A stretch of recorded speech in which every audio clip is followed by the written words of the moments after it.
हां, अजून एक असे आमच्याकडे क्लायंट आलेले हेल्थशी रिलेटेड त्यांचा कन्सर्न होता. सीनियर सिटिझन होते आणि ते बेसिकली पोखराज ऑलरेडी घातलेलं होतं त्यांनी पोखराज. तर मी त्यांना सांगितलं, की तुम्ही आता काढू नका पोखराज. इनफॅक्ट तुम्ही चांगला अजून रत्तीचा पोखराज घ्या. कारण त्यांनी आय थिंक 3.5 रत्तीचा काहीतरी पोखराज घातलेला आणि त्यांचा जो ज्युपिटर होता तो 6th हाऊसमध्ये होता. तर 6th हाऊस जो असतो ना, तो बेसिकली त्याला आपण म्हणतो रोग, रिपू, ऋण. ठीक आहे, रोग, रिपू, ऋण म्हणतात त्याला. रोग ते तुम्हाला समजलं, रिपू म्हणजे एनिमीज आणि ऋण म्हणजे लोन. तर ह्या तिन्ही गोष्टीला कव्हर करणारा 6th हाऊस असतो. त्यांचा ज्युपिटर 6th हाऊस मध्ये होता.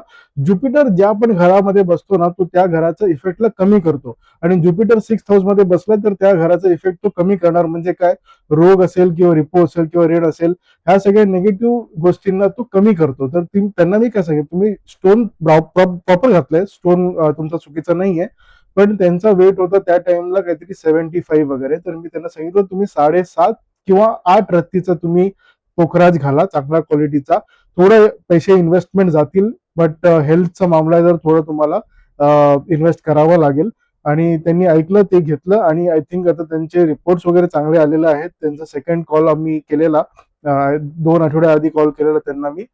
तेव्हा त्यांनी सांगितलं की रिपोर्ट्स चांगले आलेले आहेत. आधीपेक्षा जे ब्लॉकेज आहे ते कमी झालं. म्हणजे मेडिकेशन जे असतं ब्लॉकेज रिमूव्हलचं, ते चांगल्यापणे यूज होत आहे. त्याचं रेमेडी चांगली होती त्यांची. आणि overall they are seeing improvement in the health.